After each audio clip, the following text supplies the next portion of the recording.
হয় তাহলে অল্পের উপর দিয়ে গেল মার্কিং করে ভোট করে ওইটা যেন ভুলে যায়। বসিরহাটের মহিলারা যে আওয়াজ দিয়েছেন আর যে প্রতিরোধ করছেন, দেখা দেখি পুরো দক্ষিণ বাংলা জুড়ে যেটা প্রতিরোধ হচ্ছে, মানুষ বুঝিয়ে দিচ্ছে টিএমসির দিন শেষ।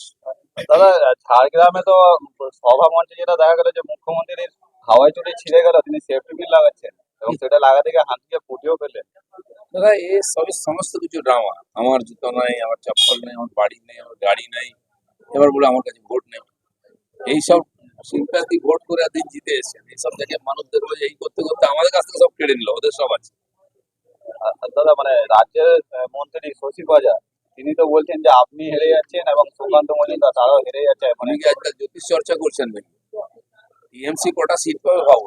সারা দেশে একটাই আলোচনা, মোদি কত সিট পাবে, 400 হবে কি হবে না, বিজেপি 370 হবে কি হবে না, আর কোনো আলোচনা নেই। টিএমসি বলে কোনো পার্টি আছে? আপনি গিয়ে দিল্লি জিজ্ঞেস করুন, সব ভুলে গেছেন। পশ্চিমবাংলার লোকেরাও ভুলে যাবে এই ইলেকশনের পর।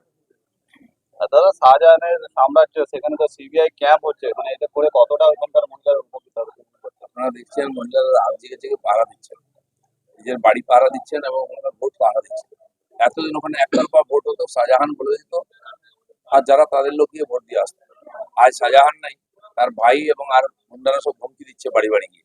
আপনারা দেখেছেন মহিলার সঙ্গে কি অত্যাচার, রাত্রেবেলা তুলে নিয়ে যাওয়ার চেষ্টা হয়েছে, পুলিশও মারছে মহিলাদের চুলে ঝুঁটি ধরে।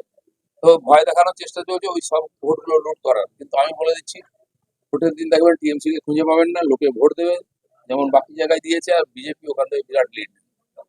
দাদা, রাজ্য জুড়ে তো সিবিআই তদন্ত করছে শিক্ষক দুর্নীতি মামলা, এবং সেখানে যেটা দেখা যাচ্ছে যে মুর্শিদাবাদ জেলা যারা ডিআই আছেন তারা বাম আমলে যারা নিযুক্ত হয়েছেন তাদের তথ্য চেয়ে বাড়াচ্ছেন। কবে থেকে লুট শুরু হয়েছে আর কারা কারা এই চুরির চাকরি পেয়েছেন সেটা নিশ্চিত নয়। তদন্ত তো অবশ্যই হওয়া উচিত। আর সিপিএমের আমলে দুর্নীতি হয়নি এটা কেউ বলতে পারে না। তখন স্কুলের এক একটা স্কুলের ম্যানেজিং কমিটি পয়সা নিয়ে চাকরি দিত। ছোট ছিল, 3 লাখ 4 লাখ 2 লাখ দিয়ে চাকরি হয়ে যেত।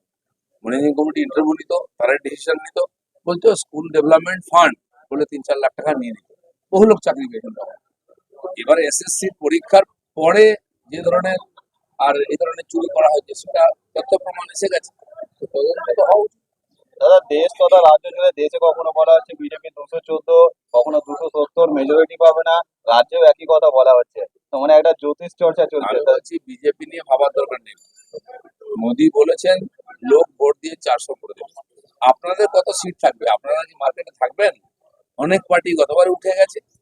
আপনারা হিসাব করে দেখুন, 19 সালের ব্রিগেড সমাবেশে মমতা ব্যানার্জি সবাইকে ডেকেছিলেন, সব পার্টির নেতাদের, মোদি হটাও দেশ বাঁচাও। ওনার 12টা সিট কমেছে। বাকি যারা এসেছেন তারা পার্লামেন্টে পৌঁছাতে পারেননি। সিপিএম এর পার্টি শূন্য হয়েছে এখানে।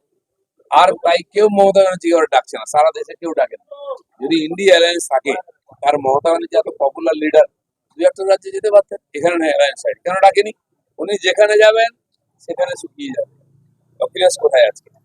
লালু প্রসাদের ছেলে উদ্ধব ঠাকরে, যাদের মাথায় হাত দিয়েছেন, তারা জেলের ভাত খাচ্ছে না রিটায়ার্ড হয়ে গেছে। দাদা, আপনি তো রাজ্যের বিভিন্ন জায়গায়